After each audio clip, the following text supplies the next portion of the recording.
and potentially reappraise 20% of the parcels within your municipality every year, so that way you have a 5-year rotation of inspection.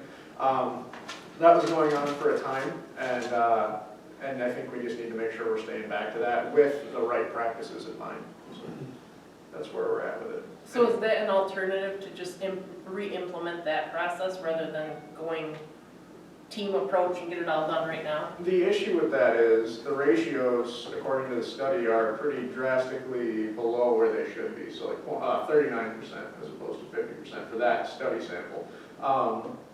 That's problematic because that means some people's properties are being very much undervalued, which is not equitable because that means other people with like properties are paying more taxes than those people for similar property. You know, the problem with just doing it 20% over the course, even 20% of those parcels is still well over 100 parcels, and it still begs the question that we don't necessarily have the current knowledge base for the most contemporary practices. So the dual benefit here is that we'll get back to square one with a fresh assessment roll, and we will also bring our assessing department up to contemporary practices. So it's double-breasted in value. I have two comments to make about that, and one is that sounds like that we did that with the water, and the sewer didn't get raised for a number of years. Then we raised it, and we heard about it. That's one thing I don't like. And the other is, on the timing, I was at a county commissioners meeting yesterday, and they are having a vote, now whether it'll pass or not, but they want to roll back the Headley because they're hurting for money. They're running a deficit right now. So the timing couldn't be any worse. Well, and I think double whammy. I think one thing that's important to recall is this isn't necessarily going to result in higher taxes for even a preponderance of people. The housing, the residential, is pretty close to on ratio. And actually, I think it's just slightly above. The sample that they took is at 53 or 54% of ratio. So if that's in keeping with the rest of the sample, or with the rest of the residential properties, you could see a small decrease in people's taxes. You know, this really isn't an opportunity to necessarily increase what people are paying. What it is we're required statutorily to stay within that ratio. And if we have 2 studies in a row that show we're very under-ratioed or over-ratioed, that becomes an issue with respect to the county stepping in and forcing us through tribunal to do this. We'd be heading that off in this case, is my understanding. So, and they were, like I said, they were great with working with us. They were very collaborative. We're happy to sit down with me and discuss best practices. This is recommendation coming straight from them, and based on the research I've done, I agree. I think this needs to be done. The Headley rollback is really more of a millage rate consideration. This is assessing the values that those villages to which It's an increase in money. potentially it would all so Yeah. potentially a decrease. They may not even get to win on it. Well, oh, you're talking about the Headley, yeah. Yeah, the Headley Yeah, on that's both. yeah, and that would be a county millage rate. Obviously, we also have local millage rate. So it's not the entire you know, assessed millage that's geared to change. This is really more looking at the values of properties, and it's something that, you know, is not necessarily the most interesting or palatable, but it's something that I think we need to do that, and it's just we've avoided, we haven't done a compensatory reappraisal in ever that I can find, so that's unusual, and it's probably contributed to the fact that our ratios are So if we go through with this and do it, then when does it be, say, is it going to stand as that and be nothing done with it? Or are we going to adjust everybody? So essentially what we would be doing is this comprehensive study. It would give us new taxable values and assessment values for every parcel in the city. And from there we have a new tax roll, effectively. And it automatically gives us a perfect ratio of 50%. From that point, what we need to do is we need to make sure that we're on a strict schedule. So, you know, bifurcating the city into 5 quadrants maybe, and making sure that we inspect for considerable change. And those are not the same as a reappraisal inspection. Those are more cursory inspections. So did this person, you know, put a metal roof on? Did this person build a 2-stall garage? And a lot of that stuff we had off because we obviously get the zoning permits, but not all the time. And that's really what those 5-year rotational inspections are for. And what those do is they help keep your ratio as close as possible to that 50%, which is only fair. That's what people expect. I think it's fairly common knowledge that, you know, your taxable value is half of your assessed value. Everybody knows that. So if we as a city, who is responsible for the tax assessing, start to let that ratio wane, we're doing a disservice to the residents. And that's what we're trying to avoid here. And again, this isn't necessarily any specific department's fault. This is a long-standing trend that has just happened over the course of years. And this last study by the county is the one that really caught it, so through random sampling. If the commercial properties seem to be the most out of whack, could we take a smaller chunk to put toward this project and start with just the commercial properties? Potentially, yeah. You know, what we could ask for, just reappraising these commercial entities, or the commercial parcels. We could definitely do that. The only thing is we still don't have any reappraisal record for the last 25 plus years for any other parcels either. So you're just leaving yourself open to potential ratio skewing down the line. I was talking again to county equalization about it, and there's really, just for everybody's edification, they don't really have a dog in that fight necessarily.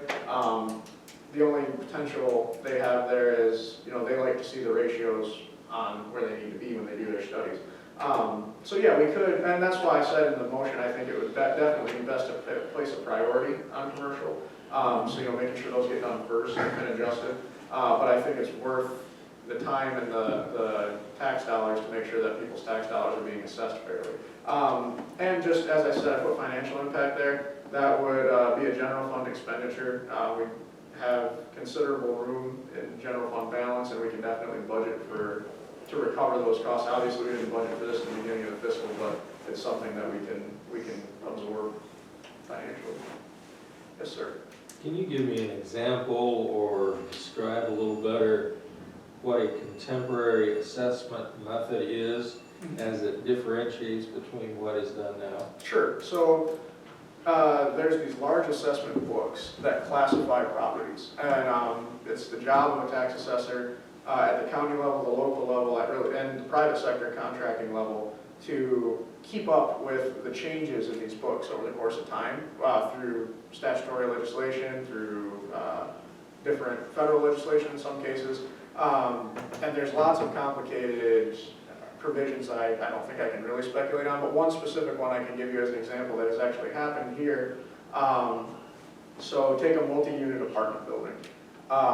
There are several sources that could be assessed on that tax-wise to determine a tax rate. I think I'm quoting this right.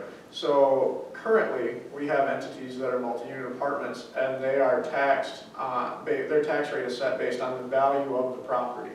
What contemporary practice dictates, and this has changed in the last decade, that the appraisal rate actually be set based on the income those bring in. So that the income rate would be the assessment value as opposed to the property value itself. You see what I'm saying? And so that's how, and I think that's why you see the commercial has skewed much quicker than the residential, because more legislative changes have happened in the commercial side of things than the residential side of things. Does that answer your question? That's an example. Yeah. I have a question, if I could, about this procedure. I'm open to that. Can't promise I'll have an answer, but I'll try. Is, if you go with the equalization department, they come out and do this study, are you locked in, or can you negotiate some of those figures that they give you? Because some of the equalization figures, as we were talking one time before, Right. at the county level, may not be equal when it comes from Right. one parcel to another type of parcel. It would not be the county that would come and reappraise the properties. It would be a private firm that we solicit, and they would work directly with our assessment department to bring them up to speed on the appropriate valuations. So the rules are the rules. That book kind of sets it in stone, and then there is a subjective part to tax assessing. Quite frankly, I don't envy tax assessors, but because there is a subjective part to how you interpret the provisions in those books. So what we would do is we would ideally solicit a professional firm that does this, and then they would come through. And you always have the tax board review if you feel as though your property is assessed unfairly, which is a citizen board, obviously. Does that answer your question?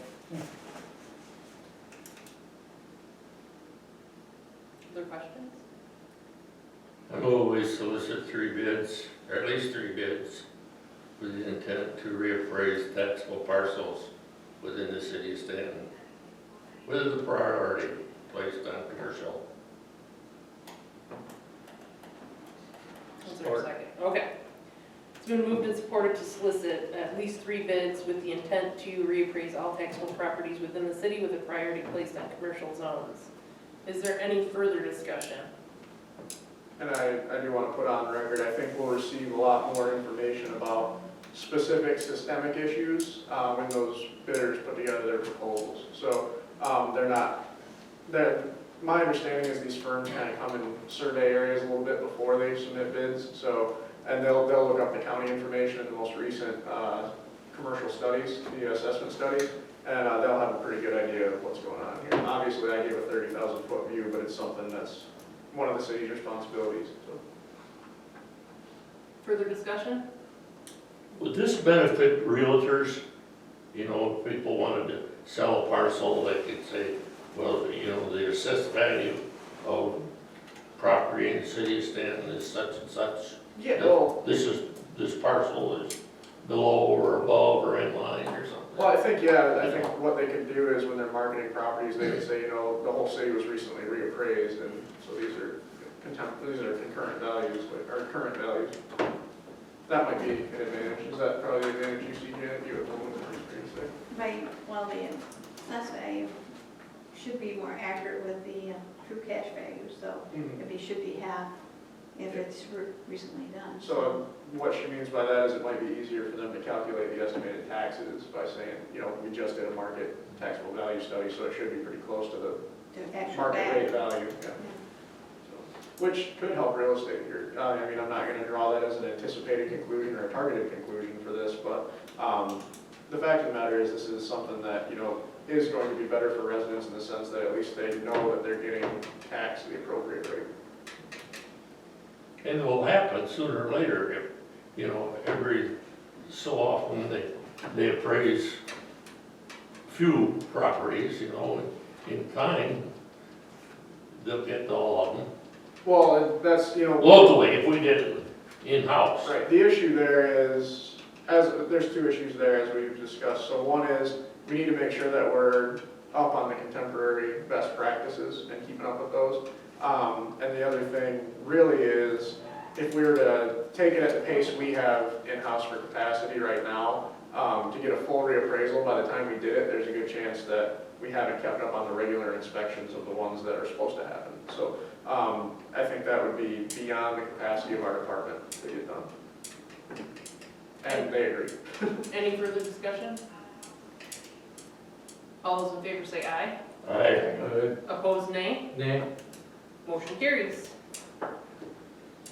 We're moving at lightning speed. Blight remediation lots, the resale issue. So I'm pleased to say we've completed demolition and backfilling of all of our blighted homes the city's purchased for remediation, and we're prepared to sell the lots. We have interested parties in at least one. I think you have a copy of the total spent, not necessarily, was that the whole thing that didn't make the package? Right here, I Oh, handed yeah. out. Oh, okay, cool. So you have a handed out paper copy of the totals that we have invested in each parcel. And obviously we've got significant investments in each one, but as you can see, we were estimating roughly $50,000 when we undertook the project. So the reason that we came in as good as we did is the fact that the bidder for the demolition cost was very favorable to us. So the financial impact, I'd like to recover as close to the total as we can get. But I'd recommend a minimum of $15,000, which would be the total demolition project cost. So I'd entertain any questions with the motion. I suggest is to authorize me to attempt sale of all 3 lots as presented with the goal of recouping as much of the city's investment as possible, and at minimum recovering those demolition contract costs. So not less than $5,000 per parcel.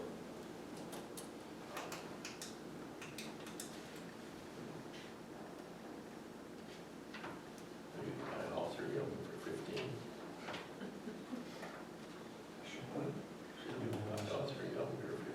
I didn't say I'd take 5,000. Said I didn't say I would take 5,000. Do we have a motion? Do we just want to hang on? So moved. Is there support? Support. Moved and supported to authorize Jake to attempt sale of the 3 lots with the goal of recouping the investment with a minimum of recovering the demolition costs.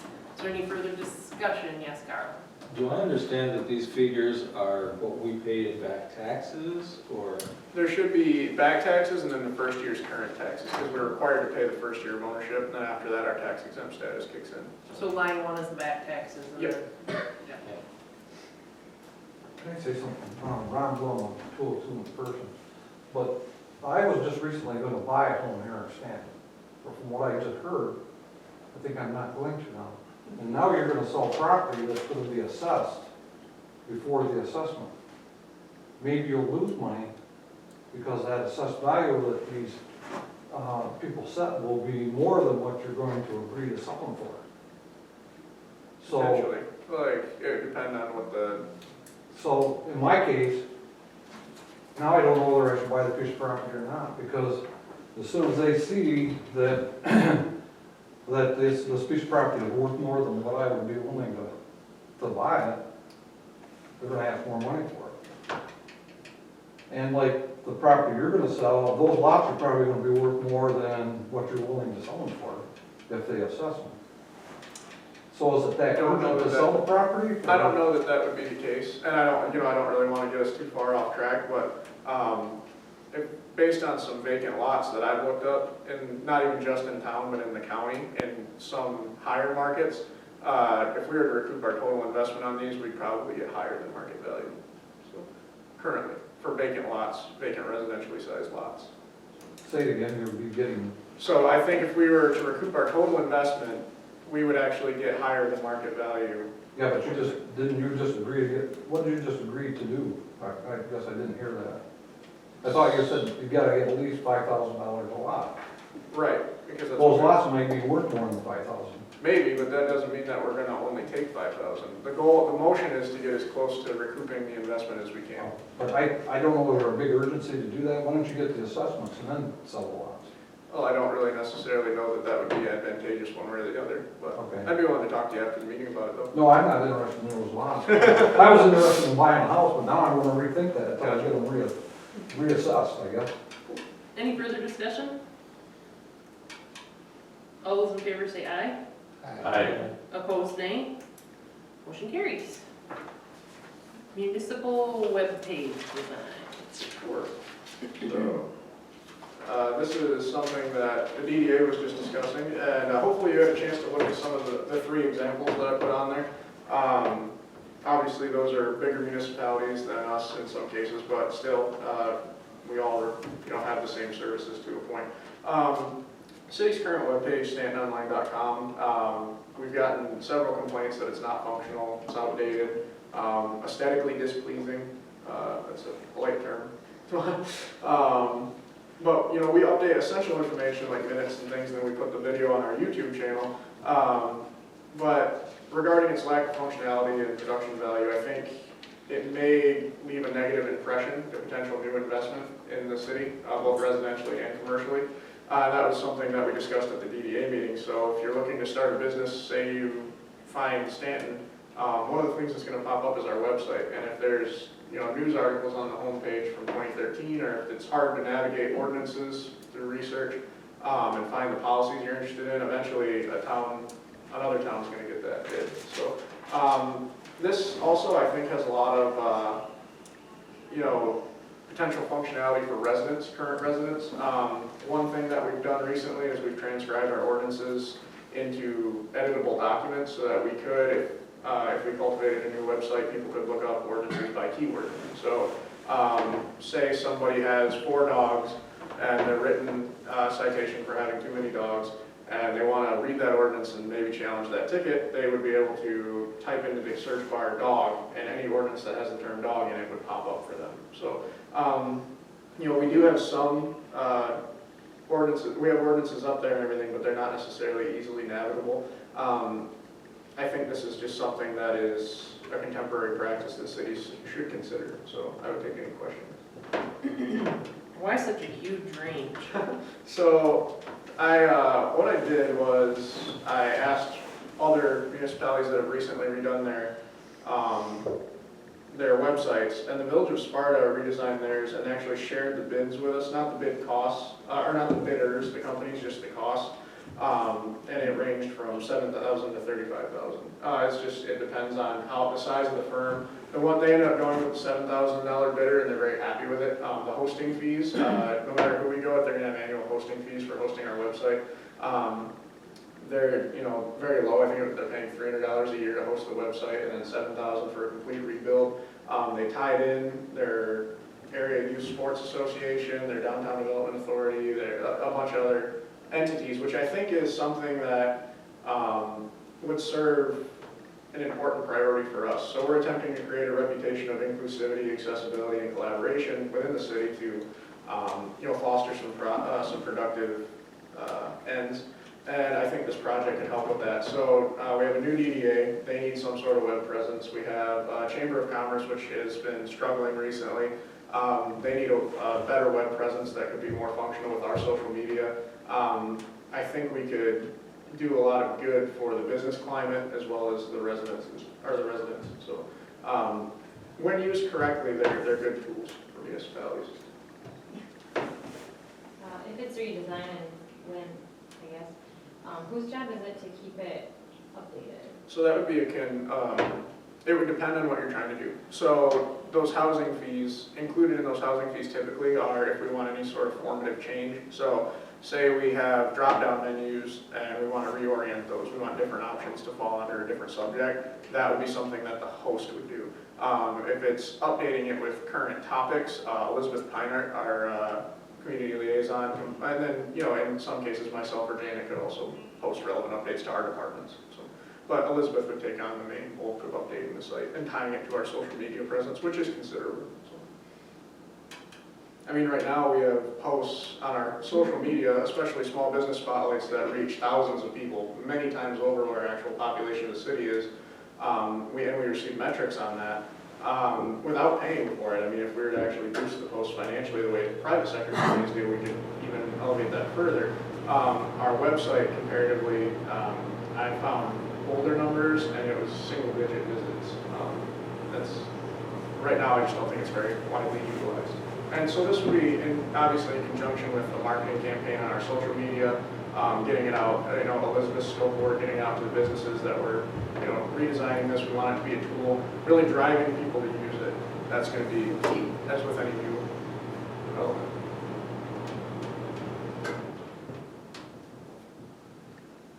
Do we have a motion?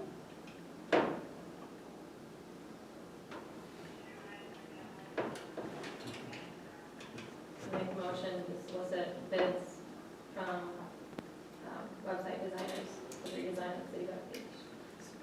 Moved and supported to solicit bids and qualifications from website designers with the intent of redesigning the city webpage. Is there any further discussion? Yeah, I'd like to know, does anybody remember when James came here, we set up the site? That's the one he's talking What did it about. cost us? That's the one he's talking about. I mean, now we're gonna change it for, I don't think it costs much. It's locally hosted. Yeah, it was really minimal. Yeah, and I think to an extent, this would take some of the impetus for updating form on the site, so what it actually looks like and how it functions away from us. Right now, we're responsible for anything. So like, we had to actually try to change some functionality on our website. I don't think we have anybody in-house who really can do that necessarily. I probably could fumble my way through it, but I might make it worse than what it was. So we would have to contract that out anyway. This would be included in those hosting fees. So, some functions, obviously some would probably be additional costs. I can't speculate. It's useful life, let's put it that way. And I think, if I'm not mistaken, the motivation to get the website was partially for EBIT considerations, putting your citizen dashboard and things like that online. CVTRS is the new version of EBIT, and those stipulations have changed, so you're not required to put it online the way you were before. If you have a website, it's encouraged to put it on there, but now they've simplified it as You just need to have a copy of your citizen dashboard available to the public. I, quite frankly, the last 2 years haven't put it on the website because the low, nobody looks at it. So what we did was we publicized it on our social media that we had it available, and still nobody looked at it coincidentally. But I know to a data-specific certainty that I reached more people by doing that than by putting it online. And a lot of people don't take the paper, newspaper, so they don't know what's going on. And I know communications are very important, because if the people don't know what's going on, they're no to everything. And so they are important. Any further discussion? I would, if this passes, I would encourage you guys to take a look at those 3 examples I have on there, and then, look around the internet for other examples. You'll find great websites, you will find terrible websites. Take a look at what the good ones are doing and what you'd like to see, because then that'll give you a little bit more information, as you just said, going into the bid process as to what we want. I'll have some recommendations, but I'd like you guys to have some too. All those in favor say aye. Aye. Opposed, nay. Nay. Motion carries. Public hearing, we need to set for 7 o'clock, February 9th for the Parks and Rec plan. Yep, so we'll have our final report available for the public outreach, that 123 surveys we received. And this will be the second public outreach opportunity. We have to publish it in the paper. And then we'll put it out on our social media for people to have the opportunity to come in and make any other suggestions to the draft plan. Right after that public hearing closes, you guys will have the opportunity to pass by resolution the final draft of that Parks and Rec plan. Once we get that filed with the state, we are officially eligible to apply for that $296,000 MDNR grant. So, this is a home stretch. Do I have a motion? So moved. Support. Moved and supported to set a public hearing regarding the Parks and Rec plan for February 9, 2016 at 7 p.m. Is there any further discussion? All those in favor say aye. Aye. Opposed, nay. Motion carries. Public comments. I've been pretty liberal, so maybe you don't have anything else to add. Just so everybody understands, and I'm not criticizing, but Robert's Rules of Order dictate that you're not supposed to ask questions or comment during the Yeah, meeting. but I'll tell you I don't something. mind. I'll tell you something. I went to a number of township meetings, and most everybody that I've ever been to lets whoever's here Ask put questions. input. I think it's a good way, because we're all in the same game. Well, not to mention when you have so few souls here that are interested. Yeah. We're not going to be here No. 14 hours talking about one topic, and I think that's, If And there we was spend 30 time people here, consideration. then it has to be different. I understand that. and all of you can shut me down at any time if you don't want that. I mean, that's up to you. You can say no more comments, and I will just smile and say And I will- sorry. Well, I think the purpose of it is if There it is. gets out of hand. Yeah, it's you just- reserve the right to call. Yeah. Absolutely, yeah. I wasn't discouraging comments or I questions. move we adjourn. Or- Moved and supported to adjourn the meeting. All those in favor say aye. Aye. Opposed, nay. Yes, permission. Motion carries. Thank you for coming. All right. Ron did that.